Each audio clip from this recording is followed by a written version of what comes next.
오늘은 영적 성장 세 번째 시간으로 뜨겁게 찬양하기라고 하는 주제로 말씀을 함께 나누고 싶습니다.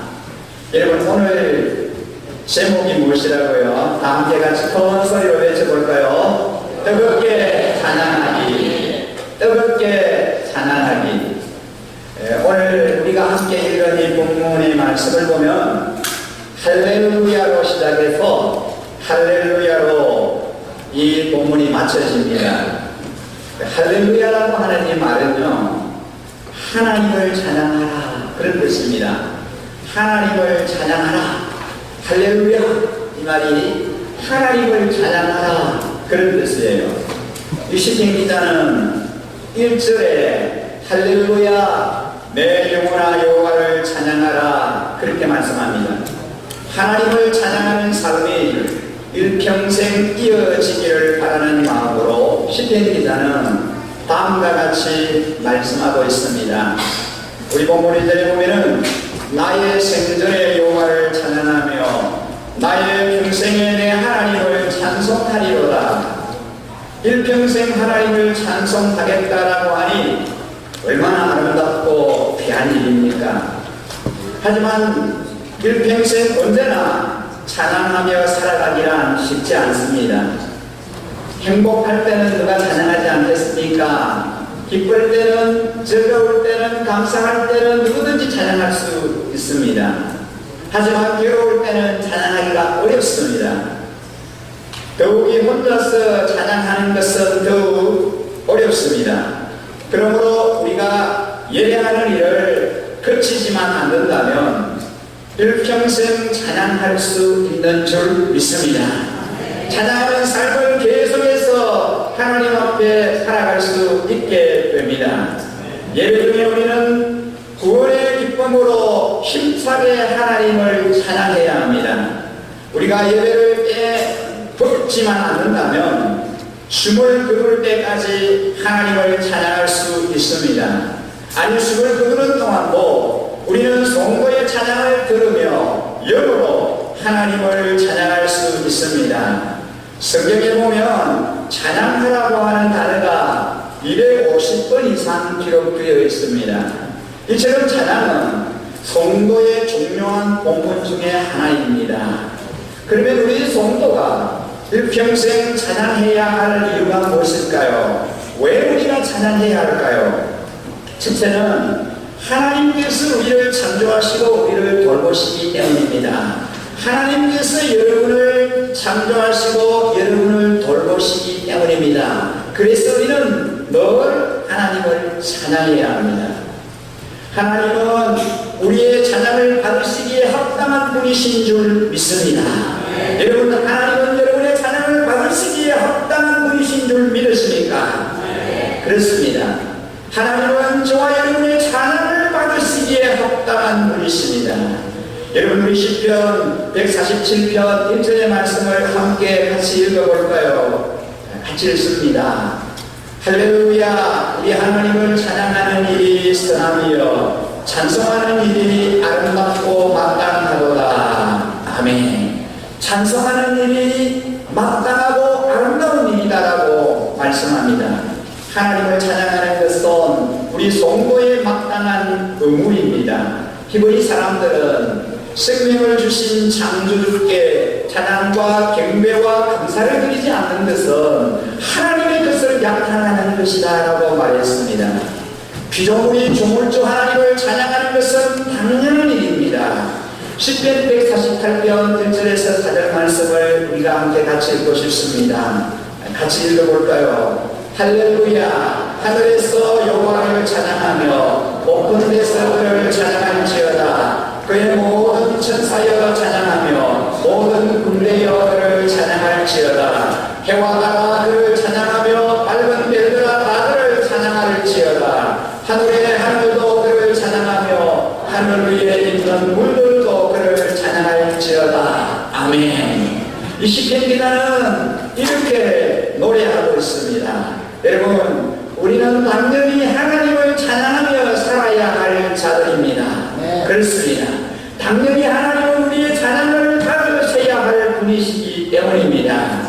그래서 오늘 여러분 이 시간 우리가 예배드리는 중이지만 좀 함께 우리 어린이들과 더불어 찬양을 좀 하나님께 드리고 싶습니다. 우리 모두 주 하나님 지으신 모든 세계 79장이죠. 1절과 2절 이 찬양을 함께 같이 하나님께 올려드리도록 하겠습니다. 주 하나님 지으신 모든 세계 같이 찬양하겠습니다.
우리 열심교회는 세대 통합 예배를 드리면서 우리 부모님들과 자녀들이 함께 어우러져서 목벌신 하나님을 찬양하며 경배를 드립니다. 총 저희 교회에 오신 분들은 왜 이 교회는 이 어린 아이들과 같이 예배를 드릴까 그렇게 생각하시는 분들도 아마 계실 것입니다. 그러나 우리 한국교회의 복음이 전해지면서 어른들과 이 아이들을 분리해서 예배를 드렸습니다. 그래서 당연히 어린아이들은 어른들과 따로 분리해서 예배를 해야 한다 이렇게 생각을 했습니다. 그러나 여러분 어느 나라도 그렇게 예배하는 곳이 없습니다. 미국이나 캐나다나 동남아나 남미나 아프리카 등등 세계 어느 나라도 어린이들 어른과 구별해서 어린이 예배가 따로 있고 어른들은 어른들 예배를 따로 드리는 그런 예배가 없습니다. 우리나라만 어른들과 어린이들을 구별하여 예배를 드려왔습니다. 그러나 성경을 자세히 보면 모든 세대가 함께 어우러져서 예배했습니다. 초대교회 역시도 자녀들과 함께 모여서 예배를 드렸습니다. 이것이 성경적 예배의 모습입니다. 오늘날 앞서가는 교회들이 성경적 예배인 부모 세대와 자녀 세대가 함께 통합하여 예배하는 세대 통합 예배를 드리는 그런 추세입니다. 원 포인트 신앙 교육을 부르짖으면서 함께 예배를 드리는 그런 모습입니다. 성경으로 돌아가는 것입니다. 자녀와 부모의 예배의 단절이 아닌 함께 통합해서 예배를 드리자는 것입니다. 여러분 그래야 집에 가서 할 말이 있지 않습니까? 자녀들이 따로 예배를 드리고 완전히 분리해서 예배를 드리면 집에 돌아가도 오늘 예배에 대해서 서로 스크린을 할 수 없습니다. 얘기를 할 수 없습니다. 다 본문도 다르고 설교 말씀도 다르고 다 다르니까요. 그러나 집에 돌아가서 함께 오늘 들었던 말씀을 같이 나누면서 우리 부모와 자녀들이 함께 자리에 앉아서 서로 말씀을 되새기면서 대화하고 그 말씀을 통해서 우리가 어떻게 살아가야 할 것인지를 쉐링하고 나눌 수 있는 이러한 참으로 유익한 시간을 우리가 가질 수 있기 때문입니다.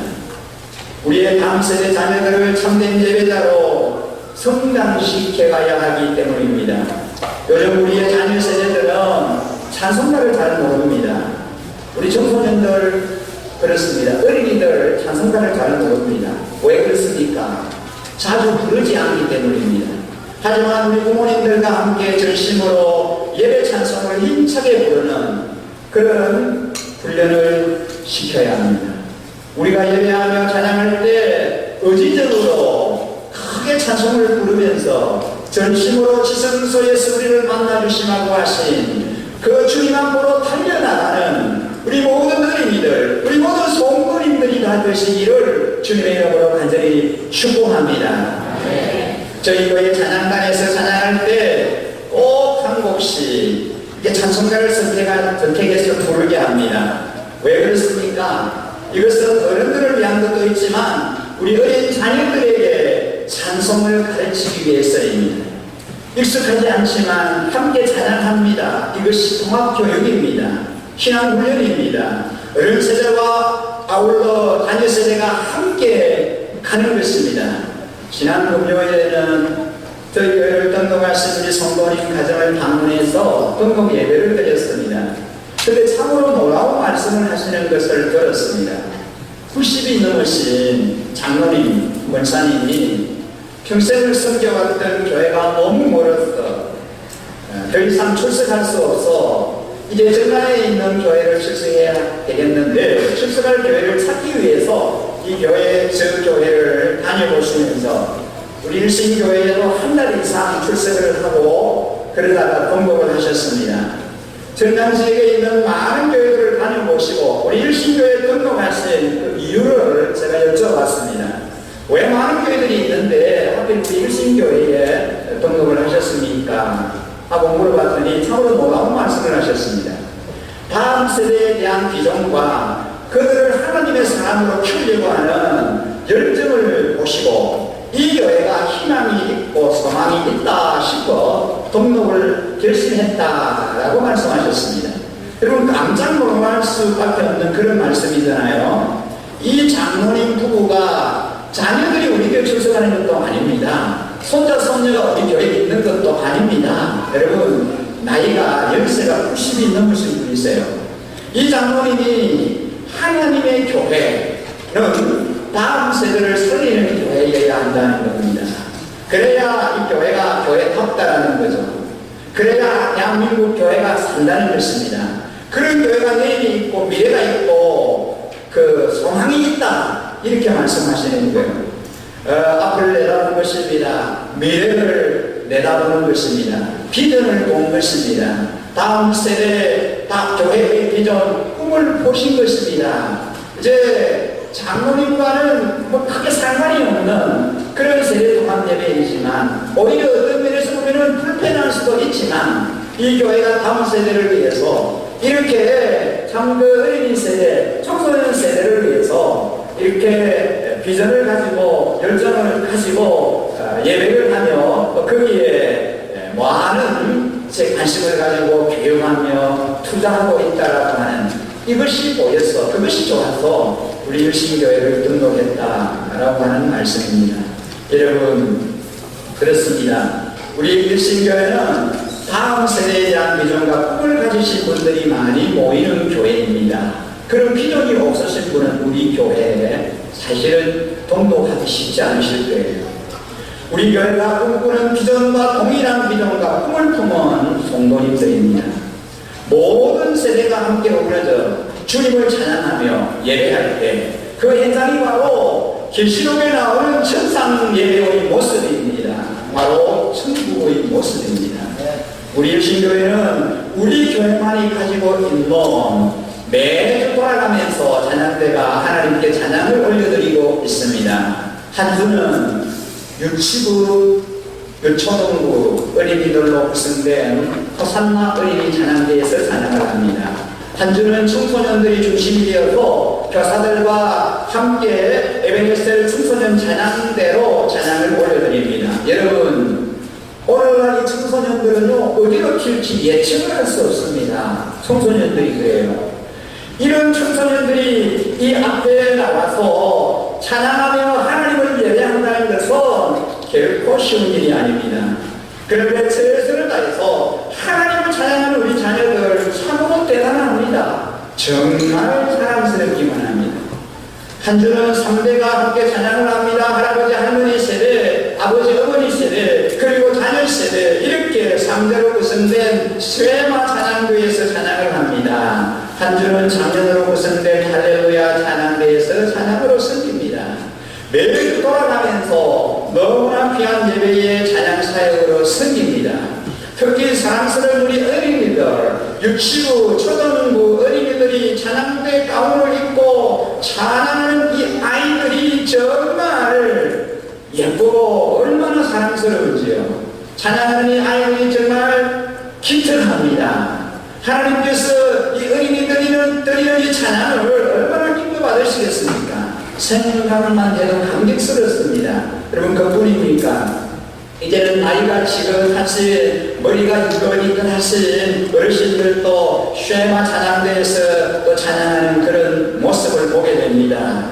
여러분, 내 나이가 어땠어요? 하나님을 찬양하는데 그렇지 않습니까? 우리는 다양한 모습과 특별한 방법으로 하나님을 찬양하며 그분을 높여드리고 싶은 것입니다. 그렇습니다. 성도가 일평생 찬양해야 하는 이유가 있다면 그것이 무엇일까요? 하나님께서 우리를 구원하셨기 때문입니다. 마귀의 자식이었던 우리가 하나님의 자녀가 되었기 때문입니다. 하나님의 자녀가 되는 권세를 받게 되었습니다.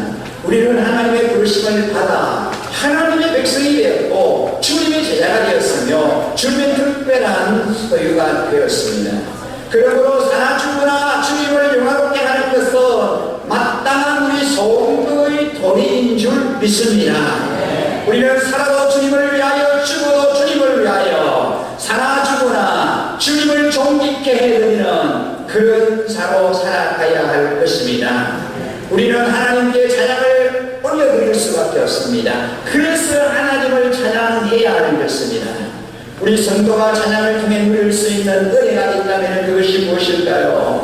찬양은 삶에 힘을 주기 때문입니다. 찬양하는 사람은 표정이 밝으며 어려운 일에도 긍정적인 반응을 보입니다. 그래서 난망한 유대에 용기를 주고 그를 하나님께로 인도합니다. 우리가 부르는 찬양이 우리의 삶을 활기차게 해주는 줄 믿습니다. 그러므로 항상 주님을 찬양하시는 저와 여러분의 삶이 되시기를 간절히 소원을 드립니다. 여러분, 우리 함께 10편 105편 2절 3절 말씀을 같이 읽어보실까요? 그에게 노래하며 그를 찬양하며 그의 모든 귀한 일들을 말할지어다. 그의 거룩한 이름을 찬양하라. 여호와를 구하는 자들 마음이 즐거울지어다. 아멘. 금요일 저녁에도 잠시 소개를 했습니다만 로렌스 형제는 파리에서 얼마 떨어지지 않은 한 수도원에서 주방에서 일을 하는 요리사였습니다. 자신이 맡고 있는 낮고 오히려 하나는 직분에도 불구하고 하나님의 임재 연습이라고 하는 책을 썼습니다. 이 책은 많은 사람들에게 용기를 주었습니다.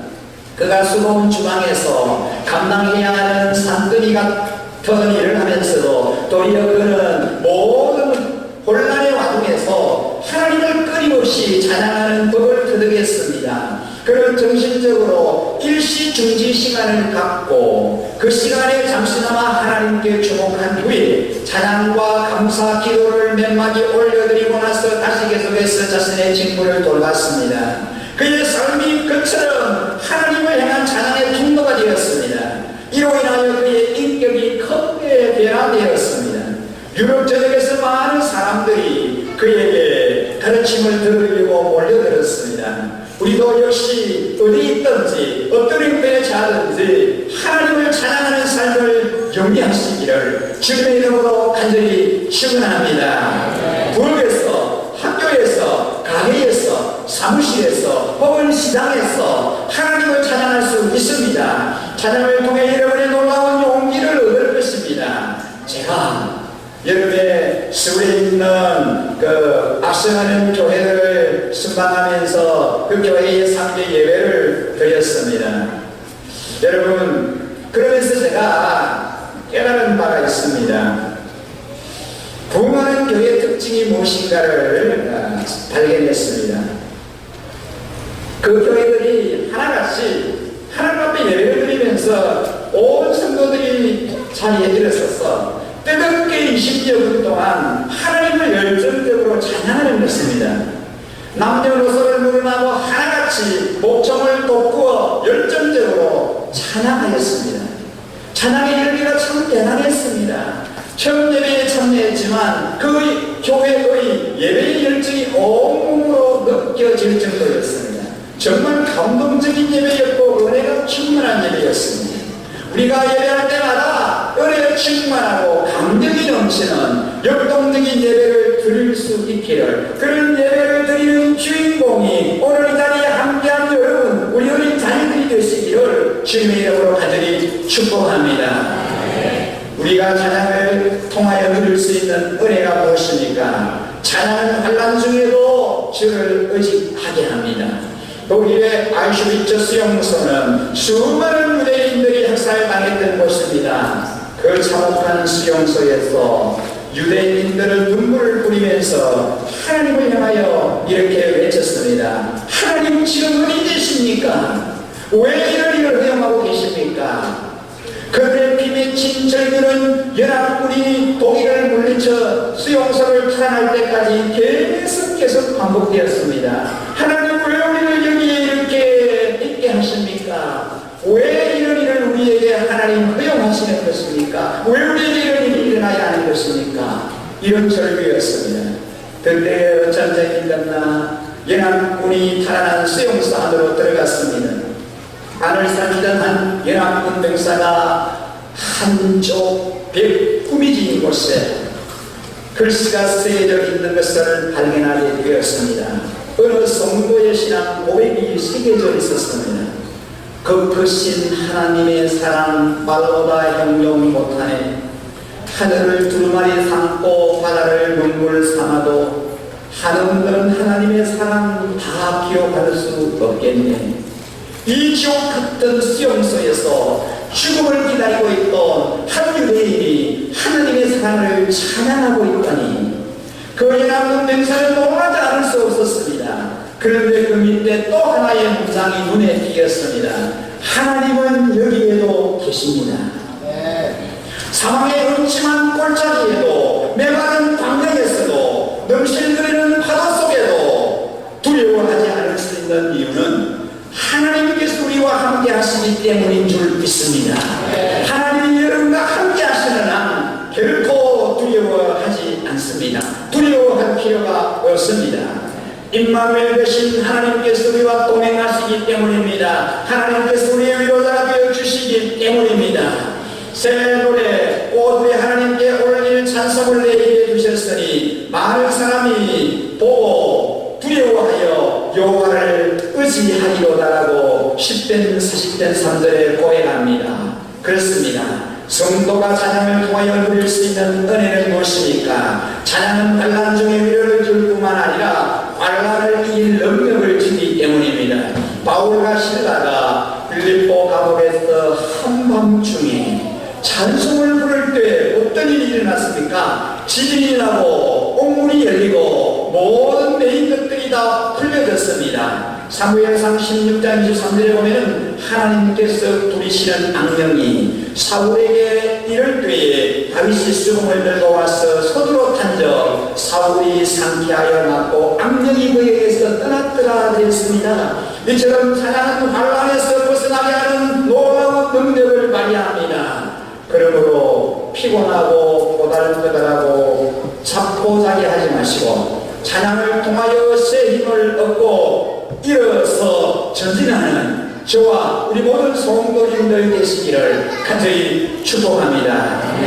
아무리 어려운 것이 많을지라도 찬양하면 헤쳐나갈 능력이 생깁니다.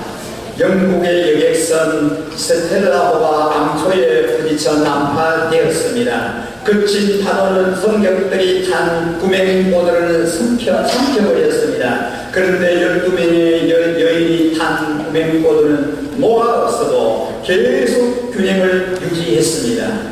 그 보도에는 유명한 가수인 마가렛 윌리엄스가 타고 있었습니다. 그들은 성격들을 향하여 외쳤습니다. 여러분 이제 하나님을 의지합시다. 믿음의 징표로 함께 찬송을 부릅시다. 12명의 여성은 찬송을 부르며 공포의 밤을 보냈습니다. 그들은 살아온 폭풍과 지옥 같은 어둠 속에서도 희망을 잃지 않았습니다. 이튿날 아침에 순양함이 생존자들을 찾아 나섰습니다. 그러나 짙은 안개 때문에 한치 앞을 볼 수 없었습니다. 그런데 어디선가 여인들의 찬송 소리가 울려 퍼졌습니다. 구조대원들이 소리의 그런지를 찾아가 보니 여인들이 구명보도에서 찬송을 부르고 있었습니다. 한 사람의 용기 있는 그리스도인이 12명의 여인들을 구출했습니다. 신앙은 삶의 위에서 더욱 빛납니다. 고난 속에서 부르는 찬송은 기적을 창출하는 줄 믿습니다. 여러분, 환난과 고난과 어려움이 우리에게 찾아왔을 때 우리는 하나님을 향하여 찬양할 수 있기를 간절히 소망합니다.